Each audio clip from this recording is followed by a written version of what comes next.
ऐसी नौबत क्यों आती है कि भीम आर्मी को ही आंदोलन करना पड़ता है? ये तो आप मानोगे कि आर्मी ही आंदोलन करती है। जब हम बॉर्डर्स के ऊपर आंदोलन करते हैं विदेशों के साथ, दूसरे मुल्कों के साथ, तो जब अंदर घर में झगड़ा होता है तो उसको आर्मी का नाम दिया जाता है। तो आर्मी एक ऐसा शब्द है जिस शब्द से अपने आप प्रसारण हो जाता है कि एक मतभेद है, एक युद्ध है, एक समीकरण के विपरीत बात हो रही है, तो आर्मी शब्द का इस्तेमाल होता है। और जब हमने भीम आर्मी का नाम इस्तेमाल किया तो जाहिर बात है जो भीमराव अम्बेडकर साहब का सपना था, जिस सपने के तहत अम्बेडकर साहब ने भारत का संविधान लिखा, आज 75 साल बाद भारत के आवाम, भारत का युवा, भारत का नौजवान, महिला, बच्चे, बूढ़े वो सब एक आर्मी के रूप से सामने आ रहे हैं केंद्र सरकार के लिए और राज्य सरकारों के खिलाफ। क्योंकि शोषण की एक सीमा होती है, शोषण की एक सीमा होती है। आज बहुजन समाज अपने आप को ठगा महसूस करता है। बहुजन समाज कौन सा? SC, ST, OBC minority. वो इसलिए ठगा महसूस करता है कि 15% जो लोग हैं जो इस देश के ऊपर राज कर रहे हैं वही राज कर रहे हैं। लेकिन यही युवा तो वोट दिए थे ना मोदी जी को कि 2 करोड़ नौकरी मिलेगा, वैकेंसी निकलती एग्जाम ही नहीं होता है। यही तो धोखा है, यही तो धोखा है जो भीम आर्मी और आज़ाद समाज पार्टी भारत के तमाम नागरिकों के सामने उजागर करने जा रही है कि 2 करोड़ नौकरियां, हर केंद्र सरकार नौकरियों का एक झूठा वादा करती है। हर केंद्र सरकार और राज्य सरकार इन बहुजनों को ठगती है। तो उसके चलते आर्मी का नियुक्ति करी है। चंद्रशेखर आज़ाद हमारे नायक हैं, हमारे लीडर हैं, और चंद्रशेखर आज़ाद साहब के साथ भारत का तमाम पीड़ित नौजवान है। तो आर्मी को बनाने की ये ज़रूरत पड़ी। कौशल जी, सबसे पहले मैं आपको और आपके चैनल का बड़ा धन्यवाद करना चाहता हूं। जहां भी आंदोलन होते हैं और SC, ST, OBC की लड़ाई होती है, आप सबसे पहले वहां पहुंचते हैं। मैं आपको और आपके चैनल के पूरे परिवार का धन्यवाद करना चाहता हूं।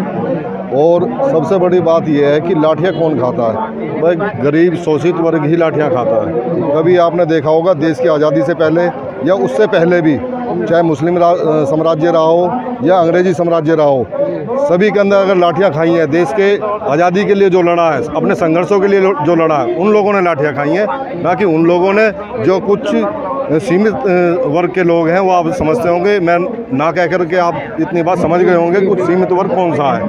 और अगर चंद्रशेखर आज़ाद जी ने यहाँ आके आह्वान किया है, उन्होंने यहाँ नहीं पूरे देश के अंदर बहुजन समाज के लिए, SC, ST, OBC के लिए एक पूरी मुहिम चला रखी है, पूरी मजबूती से चला रखी है। और मुझे लगता है कि वो देश के ऐसे नवयुवक सदियों में पैदा होते हैं जो देश की ऐसी लड़ाई को लड़ाते हैं और हम जैसे लोगों के लिए एक आदर्श का रूप बनते हैं। और हम उनकी ही नक्शे कदम पे चलते हुए इस लड़ाई को लड़ना चाह रहे हैं और उनके साथ हैं। और ये लड़ाई जब तक लड़ी जाएगी जब तक हमारे अधिकारों को नहीं दिया जाएगा। सर, 2014 के बाद से जो जितनी भी सरकारी वैकेंसियाँ निकली है वो कहीं कहीं अटक जाता है, नौकरी नहीं मिल रही है। छात्र लोग सोशल मीडिया पे आंदोलन करते हैं, ट्विटर पे ट्रेंड चलाते हैं, लेकिन सड़क पे नहीं उतर पाते। एक भी छात्र सड़क पे नहीं उतरता। विपक्ष डरा हुआ है, छात्र डरा हुआ है, लेकिन भीम आर्मी और आज़ाद समाज पार्टी, क्या आप लोगों को डर नहीं लगता सरकार से? साहब, हमने तो कफन बांधा हुआ है और हम ऐसी सरकारों के खिलाफ हैं, ऐसे शासकों के खिलाफ हैं।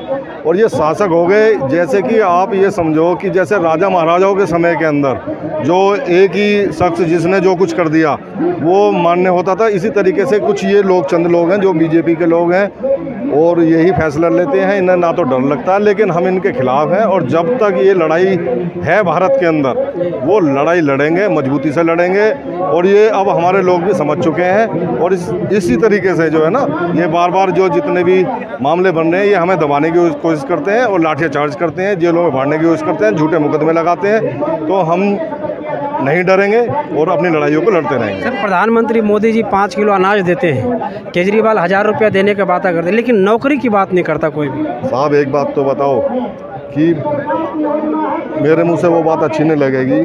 जो लेने वाला शख्स होता है या जो देने वाला शख्स होता है, तो उसमें छोटा कौन हुआ?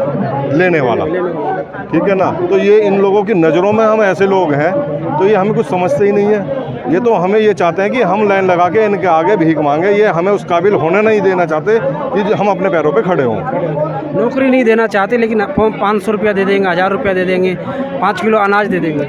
इनकी नीतियाँ वही है, वो हिटलर शाही वाला मामला है कि जनता को इतना मजबूर कर दो कि वो रोटी खाए तो वो अपने आप को आज़ाद समझे।